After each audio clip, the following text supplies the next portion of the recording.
Hello guys, welcome back to my channel. এখন আমি ঘুম থেকে উঠে পড়েছি আর এখন বাজছে সকাল 7টা।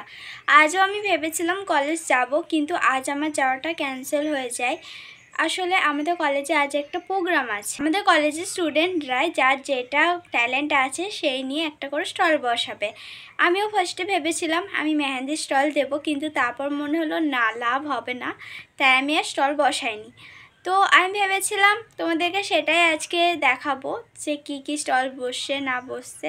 তারপর ভাবলাম না না, আজ তো আমি কলেজ যাব না। তার কারণ হলো কাল আছে আমাদের কলেজে ফ্রেশার্স। তো সব থেকে বড় স্পেশাল তো ফ্রেশার্সটাই না, তো তোমাদেরকে সেটা দেখানো সব থেকে বেশি ভালো হবে। তাই আমি আজকে আর কলেজ যাইনি, আমি কাল কলেজ যাব, কাল তোমাদের সাথে ফ্রেশার্সটা শেয়ার করব।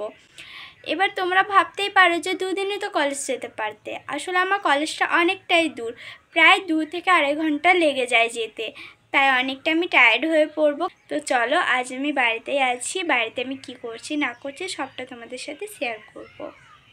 এখন বাজে 10:30 আর আমার খাওয়া দাওয়া কমপ্লিট, মানে টিফিন করা আর কি। তো এখন আমি যাচ্ছি একটু দোকান A4 পেজ কিনতে, কারণ আমার কলেজে প্রজেক্ট দিয়েছে, সেই প্রজেক্ট করতে হবে, তাই আমি পেপার আনতে যাচ্ছি।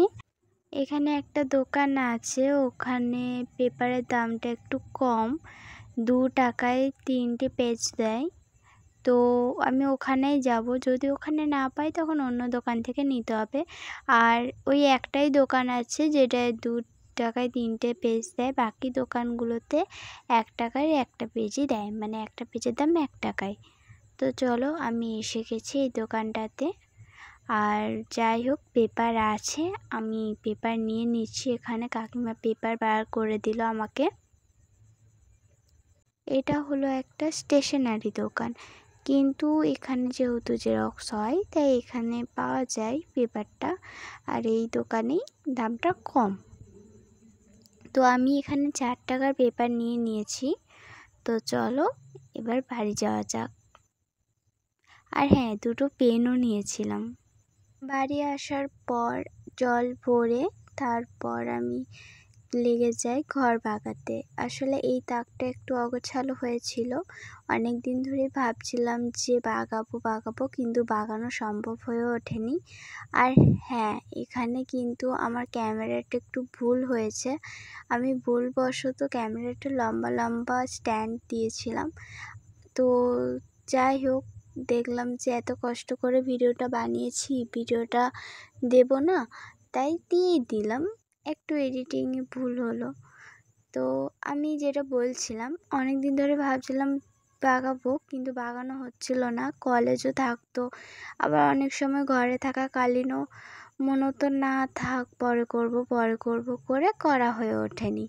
কিন্তু আজ ভাবলাম যে আজকে বাড়িতে আছি, কাল আবার কলেজ যাবো, ফ্রেশার্স আছে, এই করতে করতে তো পুজো চলে আসছে সামনে, তাই ভাবলাম আজকে আমি এটা করেই নিই।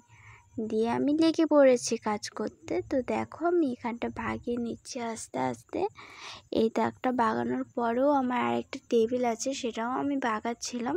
আমি মাঝে মাঝে ঘর এগুলো বাগাতে থাকি, কারণ আমার একটু অগোছালো থাকলে কেমন লাগে, মাও অনেক বকা দেয় একটু অগোছালো থাকলে, তাই মাঝে মধ্যেই বাগাই। কিন্তু এই যে দাগটা আমি বাগাচ্ছি, এটা প্রায় অনেক দিন ধরে বাগানো হয়নি। প্রথমে যখন ভেবেছিলাম এই দাগটা বাগাবো, ভেবেছিলাম যে বেশিক্ষণ সময় লাগবে না, কিন্তু যখন আমি দাগটা বাগাই, এত জিনিস বেরোয় যে কিছু বলার নেই। আমি তো বুঝতে পারছি না কোনগুলো কি করব, কোথায় রাখবো না রাখবো। তাও অনেক অকাজের জিনিস ছিল যেগুলো আমি ফেলে দিয়েছি। আমার প্রায় উপরের তাকটা বাগানো হয়ে গেছে, মাঝের তাকটাও বাগানো হয়ে গেছে। এখন আমি নিচের তাকটা একটু বাগিয়ে নিচ্ছি। নিচের তাকটায় আমি খালি রাখবো ভেবেছিলাম, কিন্তু সেটা হয়নি। নিচের তাকে টুকটাক জিনিস রেখেছি, আর উপরের তাকটা একটু ফাঁকা রেখেছি। এই যে দেখো, আর এই দেখো, এই টেবিলটা বাগানোর কথাই আমি তখন বলছিলাম। দুপুরে চান করার পর খাওয়া দাওয়া করে আমি একটু ঘুমিয়েছিলাম। তার কারণ হচ্ছে আজ আমাকে রাতে একটু প্রজেক্ট কমপ্লিট করতে হবে। আর দুপুরে যদি আমি না ঘুমাতাম তাহলে আমি রাত জাগতে পারতাম না, তার জন্য আমি একটু ঘুমিয়ে পড়েছিলাম। কিন্তু ঘুম থেকে উঠে দেখি লাইন নেই, মেঘলা ওয়েদার, তার জন্য ভিডিওটা বানানোর জন্য আমাকে ছাদে চলে আসতে হয়। আর ছাদে এসে যেটা দেখতে পাই দেখো, তোমাদেরকেও দেখাই। এই যে দেখো, এই ফুলটা কত সুন্দর লাগছে। এটা কিন্তু হোয়াইট না, এটা পুরো হালকা পিঙ্ক পিঙ্ক টাইপের। দেখো কি দারুণ লাগছে। আমার তো রেডটার থেকে এই কালারটাই বেশি পছন্দ হয়েছে, খুব সুন্দর লাগছে কালারটা, অনেক সুন্দর। এই দেখো, এই ফুলটারই কথা বলছিলাম তোমাদের। তো যাই হোক, এখন আমাকে নিচে যেতে হবে, কারণ হচ্ছে ছাদে তো বেশিক্ষণ থাকা চলবে না, কারণ একটু পরে মেঘলা মেঘলা ওয়েদার আস্তে আস্তে আরও বাড়ছে। তো এরপর এখানেও একটু অন্ধকার হয়ে যাবে, অন্ধকার ভাব চলে আসবে, তার জন্য নিচে যেতে হবে। আর বৃষ্টিও পড়বে, যা মেঘ ডাকছে, যখন তখন বৃষ্টি শুরু হয়ে যেতে পারে। কিন্তু নিচে গিয়েও আমি ভিডিও কন্টিনিউ করতে পারবো না, তার কারণ তো তোমরা আগেই জেনেছো, লাইন নেই। তো যাই হোক, এখন ভিডিওটা এই পর্যন্তই রইলো। তারপর আবার যখন লাইন আসবে তখন আমি কী কী করছি সেটা সবটা তোমাদের সাথে শেয়ার করব। আর তার আগে যদি বৃষ্টি নাও পড়ে, আমি যদি বাইরে যদি থাকি, কোনো কিছু করি, তাহলে নিশ্চয়ই আবার তোমাদেরকে সেটা দেখাবো।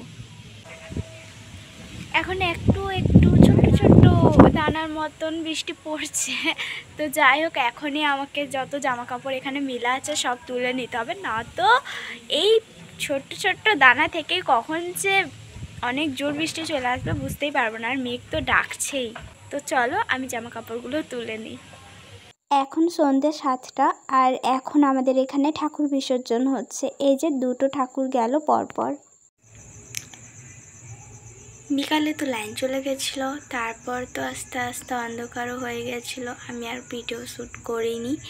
কিন্তু সন্ধ্যের দিকে লাইনটা আসে, তার আগেও বিকালে অনেকবার লাইন এসেছে, মানে লাইনটা যাচ্ছিলো আর আসছিলো, কিন্তু সন্ধ্যের থেকে লাইনটা ঠিকঠাকভাবে আছে।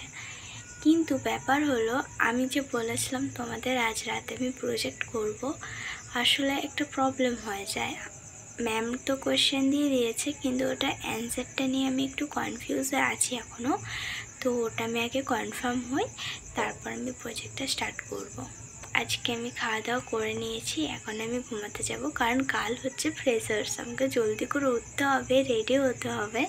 তো চলো আজকে ভিডিওটা এখানেই শেষ করছি। কার যদি ভিডিওটা ভালো লেগে থাকে তাহলে লাইক কমেন্ট শেয়ার অবশ্যই করে দিও। আজকের মতো টাটা।